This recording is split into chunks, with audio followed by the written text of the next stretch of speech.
उस प्रश्न को एड्रेस करेंगे जिसको लेकर सर ने भी कहा कि क्यों महिलाओं को जल संरक्षण से कैसे जोड़ा गया। हम खुद के इतिहास को, क्योंकि हमें यहाँ वर्तमान तक लाना है, क्योंकि history is an unending dialogue between the present and the past.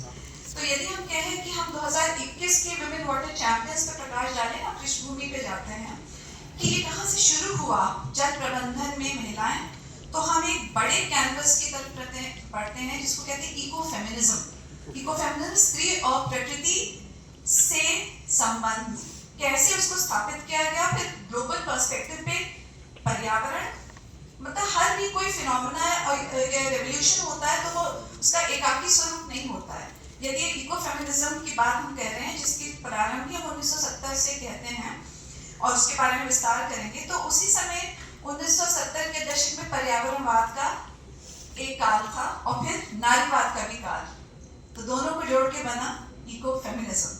और इको फेमिनिज्म की बात कैसे उभर के आई, क्योंकि पर्यावरण की बात हो रही थी और इको फेमिनिज्म कैसा आया, इसका सबसे पहले उल्लेख आता है फ्रैंकोइस डी गिबॉन, एक महिला थी पर्यावरणविद। उन्होंने अपनी पुस्तक फेमिनिज्म एंड डेप्थ में लिखा, इको फेमिनिज्म शब्द को कॉइन किया और ये कहा कि प्रकृति का ह्रास हो रहा है और महिलाओं को मैं आह्वान करती हूँ कि वो प्रकृति का संरक्षण और बचाव करने आए। तो ये समझा गया कि कैसे भाई महिलाओं को क्यों आह्वान किया गया, तो इको फेमिनिज्म डेवलप कैसे किया गया, मतलब महिलाओं से प्रकृति को जोड़ने की प्रक्रिया में उसके विभिन्न आयाम विस्तृत हुए। पहला कि प्रत्येक देश के संस्कृति के साहित्य में स्त्री और प्रकृति का सानिध्य दिखाया गया। ठीक है, चाहे हमारे अपने अगर एंशिएंट इंडिया की बात करें, वैदिक ग्रंथ में बहुत सारी चीजों का विस्तार हम करेंगे। फिर दूसरा मतलब साहित्य में सानिध्य दिखाया गया है। दूसरी बात, यदि साहित्य में सानिध्य दिखाया गया, कनेक्ट दिखाया गया विमेन एंड नेचर का, तो दूसरा पहलू क्या है इको फेमिनिज्म का, कि ये भी वास्तविकता देखी गई कि जहाँ जहाँ प्राकृतिक संसाधनों का ह्रास होता है वहाँ सबसे ज्यादा प्रभावित होती ग्रामीण महिलाएं। क्यों, इस पे भी प्रकाश कैसे देखेंगे। तीसरी बात, यदि ग्रामीण महिलाएं सबसे ज्यादा प्रभावित होती हैं तो क्या किया जाए, तो ये किया जाए कि उनको सक्षम बनाया जाए कि जल प्रबंधन में, वृक्षारोपण में या विभिन्न पर्यावरण के अवयवों के मतलब मैनेजमेंट में उनको पूरी तरह से इक्वल पार्टनरशिप दिया जाए, क्योंकि उन प्राकृतिक संसाधनों के ह्रास से उनका जीवन सबसे ज्यादा प्रभावित होता है। तो जब ये तीन डायमेंशन से साहित्य में देखना, व्यवहारिक रूप से देखना, और यदि प्रकृति का प्राकृतिक संसाधनों का ह्रास हो रहा है, जल संसाधनों का ह्रास हो रहा है तो सबसे ज्यादा, या वन संसाधनों का ह्रास हो रहा है तो महिलाएं सबसे ज्यादा प्रभावित हो रही है, तो उनको ज्यादा एम्पावर करो कि वो लोग जल संरक्षण में, वन संरक्षण में सामने आए। अब जब की बात उठी तो लोगों ने, जैसे हम लोग हिस्टोरियन से कैसे देखने की कोशिश की, क्या इको फेमिनिज्म के तत्व प्राचीन काल में थे, हम तो हिस्टोरिकली उसको ट्रेस करते थे। हाँ, ये शब्द आए हैं वर्तमान में, लेकिन हम इसको जब इतिहास में देखते हैं तो वैदिक काल में देखते हैं स्त्री रूपा प्रकृति पूजा, और फिर कैसे पृथ्वी की पूजा, कैसे उसका उल्लेख होता है विश्वम्भरा वसुधानी प्रतिष्ठा हिरण्यवक्षा जगतो निवेशिनी की, विश्व का भरण पोषण करने वाली माता पृथ्वी। इसी प्रकार यदि हम जल की बात कहें तो जल को अपसु अमृतम अपसु भेषजम, जल में अमृत है, जल में औषधि है, विश्व की औषधियों की मतलब स्रोत हमारे यहाँ जल को माना गया है। आपस्य सर्वस्व भेषजी, आप जल जो है सब रोगों का निवारण करती है। ऑफकोर्स यदि अगर मॉडर्न टाइम्स के तो टॉक्सिसिटी जो है पूरे शरीर में, उसको टॉक्सिक एलिमेंट्स को दूर प्रवाहित करता है जल। और एक और जगह वहां वेदों में क्या, इदम आप प्रवहत यत्किंच दुरितमयि, कि हे जल देवी आप प्रवाहित हो और हमें पूर्ण रूप से स्वच्छ कर दें, आंतरिक और बाह्य रूप से। ये बात मैंने क्यों कही जल देवी, क्योंकि आप जो जल का स्रोत है वो स्त्री रूपा दिखाया गया हमारे वेदों में। तो ये सारी बातें जब हिस्टोरिकली देखते हैं मध्यकाल की, अभी जब आती है दूसरी बात, जो सेकंड बिंदु की प्राकृतिक संसाधनों के ह्रास से महिलाओं का जीवन, ग्रामीण महिलाओं का जीवन प्रभावित होता है, तो हम एक दूसरे बिंदु को एड्रेस करते हैं, स्टीरियोटाइपिंग ऑफ लेबर्स। ये पुरुष की भूमिकाएं हैं, ये स्त्री की भूमिकाएं हैं। तो प्राचीन काल से ही कि क्या क्या भोजन बनाना है, तो भोजन के लिए ईंधन महिलाएं लेके आएंगी, जल घर के लिए महिलाएं। आप चलचित्रों में देखिए कि मटका लेके महिलाएं जो हैं वो पानी भर रही, तो उनके जो रोल्स डिफाइंड थे गृहस्थ जीवन में। उनको ईंधन कलेक्ट करना था, जल और ईंधन भोजन पकाने के लिए, और यदि लकड़ी काट रहा है पुरुष तो उसके लिए वो बेचने के लिए जैसे आय उस वजह से उसको लकड़ी काटते थे। लेकिन घर के परिप्रेक्ष्य में इस प्रकार का देखा गया कि ईंधन के लिए स्त्रियां हैं जो वो लकड़ियां बीन रही हैं। और जब ये कहा स्टीरियोटाइप कैसे हुआ कि जल से जोड़ा गया, तो प्राचीन काल में तो हम स्त्री रूपा देख रहे थे, मध्यकाल में भी आइनकबरी में, जिसका उदाहरण शिरीन मूसवी भी करती है और रुखसाना इफ्तिकार की आइनकबरी में बताया गया है अबुल फजल ने कि कैसे महिलाएं मटके में पानी लेकर दूर दूर देशों में जाती थी। मतलब वो भूमिका उनकी बहुत पहले से है जो कि वर्तमान समय तक हम उनको देख रहे हैं। जब हम ये कहें स्टीरियोटाइपिंग ऑफ रोल्स, तो इसी के कॉन्टेक्स्ट में ये जब बात आई कॉलोनियल टाइम्स में भी 17वीं सेंचुरी में, इसकी कैसे महिलाएं मटके में पानी लेके आगे बढ़ती थी, इसको बहुत सारे ब्रिटिश ऑफिसर्स ने भी इंगित किया है, जिसमें हम फ्रांसिस बुकनन की बात करते हैं, जॉन फ्रायर की बात करते हैं, रॉबर्ट मॉन्टगोमेरी मार्टिन। ये जो रॉबर्ट मॉन्टगोमेरी मार्टिन है ये बिहार में एक ब्रिटिश ऑफिसर थे और उन्होंने शब्द यूज किया है उन महिलाओं के लिए जो कि पानी भर के लाती थी और धनाढ़ लोगों के यहाँ बेचती थी। एक मटका जो था 2 पैसे का, और बहुत लंबा रास्ता तय करती थी, बहुत निर्धन थी, और उनके लिए शब्द यूज किया पानी भरन। तो यहाँ ये कि स्टीरियोटाइपिंग जो रोल था पानी से संबंध जोड़ के कि कैसे वो लोग लाती थी, उसका पूरा हमारे साहित्य में विवरण है। अब जब इसकी बात उठाई गई तो जब प्राकृतिक संसाधनों की ह्रास की जल संसाधन से कैसे महिलाओं को जोड़ा गया, तो जब जल की आपूर्ति होती थी या ईंधन की आपूर्ति, ये तीसरा पॉइंट आया।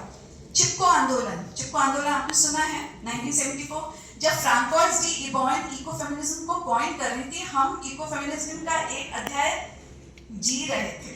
क्या हुआ था गढ़वाल कुमाऊं रीजन में वृक्षों की कटाई, तो महिलाएं उनका गृहस्थ जीवन जो है उथल पुथल हो रहा था, क्योंकि ईंधन के लिए घर में भोजन पकाने के लिए उनको लकड़ियां नहीं मिल रही थी। और जो पुरुष थे, मतलब ऐसे जो केस स्टडीज हुई, बीना अग्रवाल इकोनॉमिस्ट हैं, वंदना शिवा, फिर सुनीता नारायण, उन्होंने ये देखा कि प्राकृतिक संसाधनों के ह्रास से महिलाओं का जीवन कैसे, जब ईंधन के लिए लकड़ी नहीं बनी तो गृहस्थ जीवन में कलह हुए, सास के उल्हाने सुनने पड़े बहू को, क्योंकि जो पति वापस आता था काम करके उसको भोजन चाहिए है, तो भोजन नहीं मिल रहा, तो ये नहीं देख रहे कि क्यों नहीं मिल रहा, क्योंकि उनका रोल अलग है, महिलाएं जो घर पे हैं उनका रोल अलग है। इसी तरह अगर पानी की कमी है, तो पानी की कमी होने से, जिस पे बहुत विस्तृत रूप से लिखा है बीना अग्रवाल ने, उन्होंने अपना सर्वेक्षण किया राजस्थान का में कि जब पानी का अभाव होता था, घर में पानी लाने का काम है महिलाओं का ग्रामीण, तो जब पानी नहीं हो पाता था तो पानी को दूर से लाने के लिए वो क्या होता था, जितना 1 घंटे में वो लोग 4 मटके लाती थी,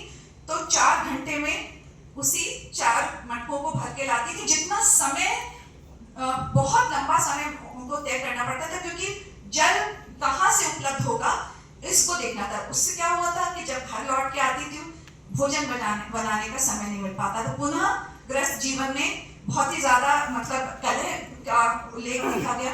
फिर जब ऐसी स्थिति होती थी कि जल नहीं मिल पा रहा है, पानी लेने का काम उनका है, तो महिलाएं क्या करती थी, अपने घर में अपने जो बालिकाएं हैं, बालक हैं, तो स्कूल छुड़वा देती थी लड़कियों के कि तुम चलो ईंधन के लिए, लकड़ियां बटोरने के लिए, जल की आपूर्ति के लिए मेरे साथ सहयोग करो।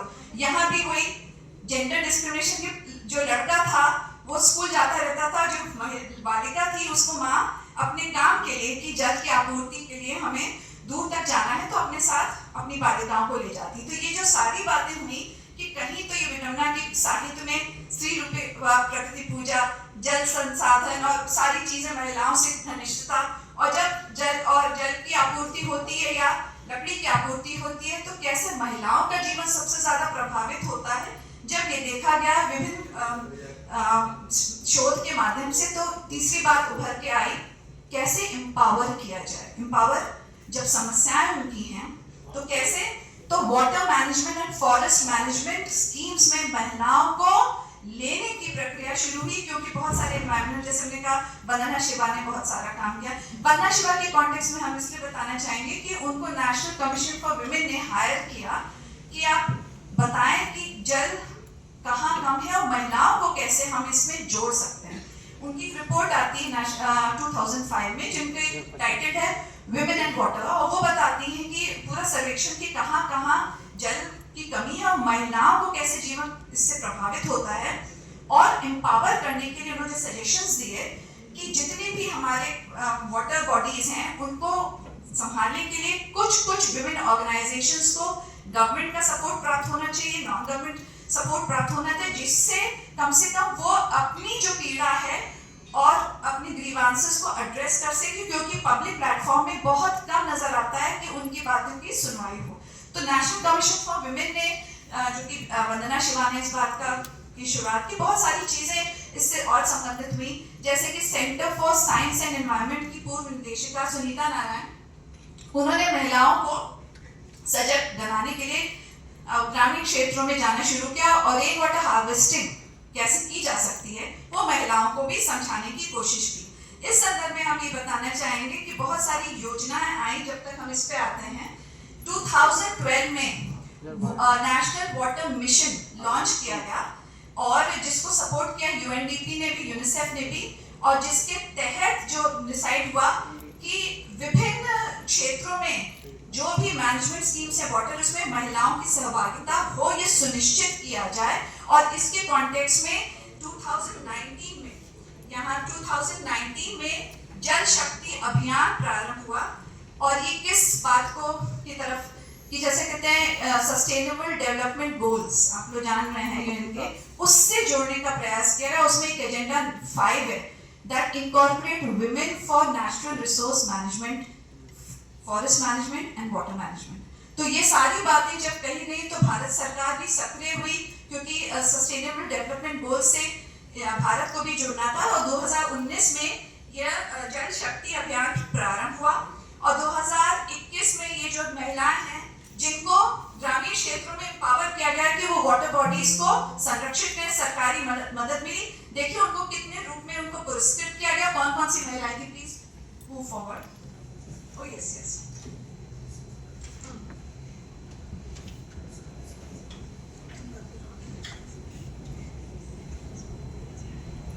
ये नेशनल वाटर मिशन की पूरी रिपोर्ट थी, आगे बढ़ाएं। और वो सारी महिलाएं चित्रों की माता, वो ग्रामीण महिलाएं जिनको एम्पावर किया गया। और बढ़ाइए, एक मिनट इसके पहले थोड़ा ये चीज catch the rain water harvesting को समझाना था, तो स्लोगन था कैच द रेन। उन महिलाओं को आगे बढ़ाएं, आगे बढ़ाएं। ये पूरे सबका एक आता है इसमें, Akali Tudu and she is in south India, all the women how they are training other women for water management। इन सबको पूरे कोई यहाँ पहला चित्र दिखा दीजिए जिसमें सब आ जा रहे हैं। अरुणा दास असम ही है, पहले चित्र में सब आ जाएंगे एक साथ। हाँ एक साथ ही आ जाता है। हाँ ये सारी महिलाएं हैं जिनका विस्तार से कि कैसे इन्होंने प्रारंभिक चैलेंजेस को देखा और फिर कैसे अन्य महिलाओं को जल संरक्षण के लिए प्रेरित किया। भारत सरकार ने उनको बहुत ज्यादा सहयोग किया। 2024 स्लोगन था नेशनल वाटर मिशन का, नारी शक्ति से जल शक्ति। और इसके संदर्भ में अब हम आप लोग पे छोड़ते हैं कि सर्वेक्षण करके देखें कितना ये योजना सफल होती है या सफल देखी गई अथवा नहीं। Thank you so much.